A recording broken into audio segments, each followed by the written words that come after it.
lisensya, resibo, walang lusot ang may atraso. February 13, kasama ang resibo, tinungo ng mga otoridad ng isang palengke. Dito raw naglalagi ang pang-apat sa anim na suspect na si Ralph. So tayo ay nakapwesto ilang metro ang layo mula doon sa target area. Nagpasya si Major Kahipe na dito tayo pumarada kasama yung arresting team. Cited na yung subject pero may inaantay pang mga palatandaan ang CIDG. Palagay mo, Major, hindi kaya pumalagyan o... Tinitreat natin na pwede siyang lumaban o at may baril din siya kasi nga siya yung mismong pumatay ang sinasabi niya Okay. ng mga kasama niya. Maya-maya pa, tumimbre na ang mga asset na it's go time.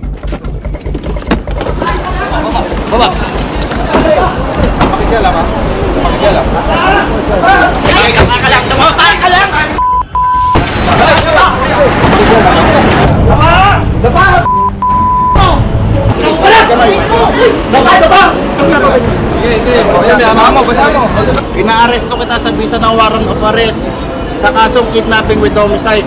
May karapatan kang manahimik kung magsawalang kibok. Back to office tayo para rin umusad na itong kaso at magkaroon na ng hustisya para sa pamilya nitong mga biktima. Pinakita mo sa akin yung cellphone. Mayat na, nagme-message sa'yo yung kaanak ka. Oo. Mabilisan ang pagdala ng suspect sa CIDG Rizal. Sa panayam ng resibo sa suspect na si Ralph, aba, walang alinlangan niyang kilanta ang pangalan ni Jean. Siya talaga ang mastermind po. Pumunta sila sa bahay. Sabihin, may lupa doon sila sa bundok, magtatabas daw kami. Opo. Yun pala, sinurbe nila yung kung saan nila itatapon yung tao. Bali, ang nahuli natin ay 4 na. Meron pang 2 pero hindi na siya naisama doon sa kaso. Kinasuhan ng kidnapping with homicide ang mga suspect at kasalukuyan silang nasa kustudiya ng CIDG Rizal PFU. Kung mapatunayang may sala, naharap ang mga suspect sa reklusyon perpetua o habang buhay na pagkakakulong.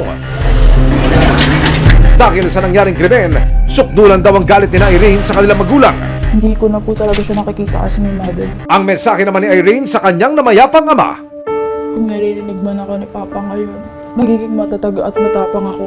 Kagaya ng mga tinuturo mo sa akin.